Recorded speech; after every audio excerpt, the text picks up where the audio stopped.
Buenas noches. Este video lo titulé La Gran Tenochtitlán. Aquí les cuento su origen. En las interminables caminatas por las calles de París, Cristian me platicaba de sus experiencias, de sus viajes por la Europa en reconstrucción. Me contaba de sus encuentros con los jóvenes universitarios de los otros países europeos que buscaban la reconciliación después de la catástrofe humanitaria de la Segunda Guerra Mundial. De aquellas pláticas, recuerdo que me quedé muy sorprendido cuando me contaba lo que había leído de las culturas prehispánicas. Les confieso que me dio vergüenza reconocer que ella conocía mucho mejor que yo lo del imperio de Moctezuma y su gran Tenochtitlán. A muchos años de distancia y recordando aquellas entrañables e inolvidables caminatas por la avenida de los Campos Elíseos y las callecitas del barrio latino, le pedí que me hiciera este sencillo video al respecto. La Gran Tenochtitlán. Muy orgullosos, los mexicanos están celebrando los 700 años de la fundación de la Ciudad de México y a mí me gustaría platicarles de la Gran Tenochtitlán de los aztecas. Cuando llegaron los españoles, el imperio azteca contaba con más de 20 millones de habitantes. El imperio se extendía por varios miles de kilómetros desde las costas del Golfo de México hasta las del Océano Pacífico. Para poder gobernarlo, el emperador Moctezuma contaba con un admirable sistema administrativo muy bien organizado y jerarquizado que de lejos era más avanzado que el europeo. La administración estaba constituida por diversos consejos especializados que tenían tanto las atribuciones ejecutivas como las judiciales. Sesionaban en las salas del mismo palacio de Moctezuma, donde eran directamente supervisados por el emperador. Entre estos consejos destacaba el de los impuestos, que se encargaba de colectar el tributo bianual pagadero en especie por cada provincia o poblado. El tributo era colectado por los comerciantes apoyados por el ejército de Moctezuma, que aprovechaban la eficiente red de caminos que interconectaban los poblados principales con la capital azteca. La Gran Tenochtitlán era la capital del imperio azteca, estaba asentada en una de las islas del lago de Texcoco. En el norte, sur y poniente, los aztecas construyeron las calzadas de Tepeyacac, Iztapalapa y Tlacopan para conectar su isla con tierra firme.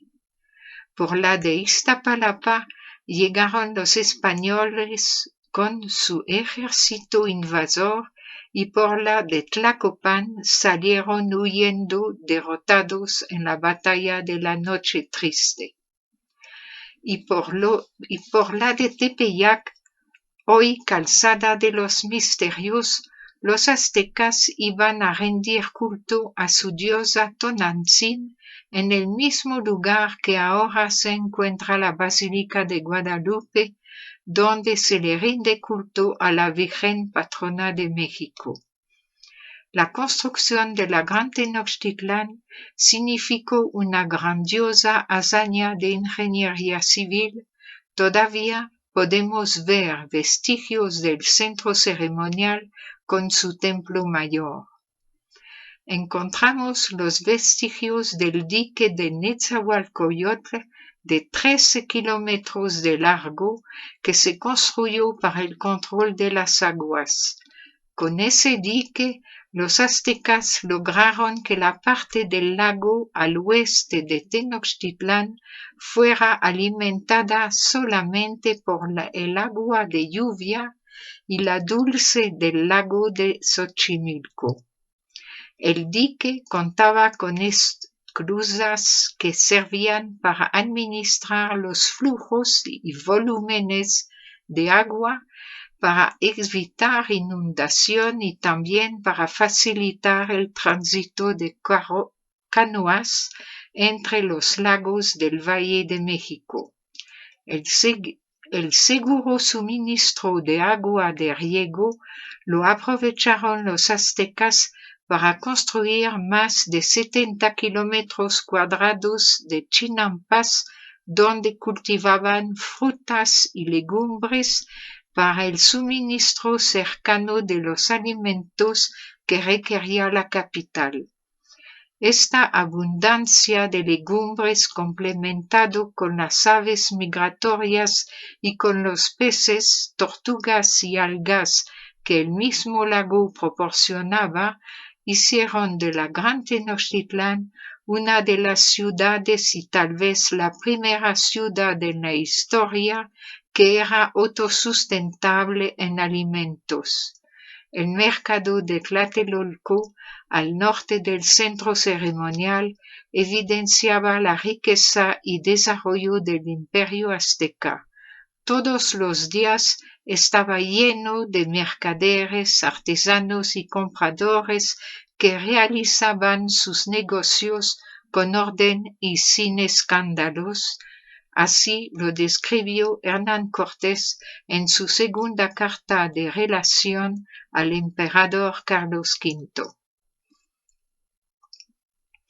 Tiene otra plaza tan grande como 2 veces la ciudad de Salamanca, toda cercada de portales alrededor, donde hay todos los géneros de mercaderías que en todas las tierras se hallan.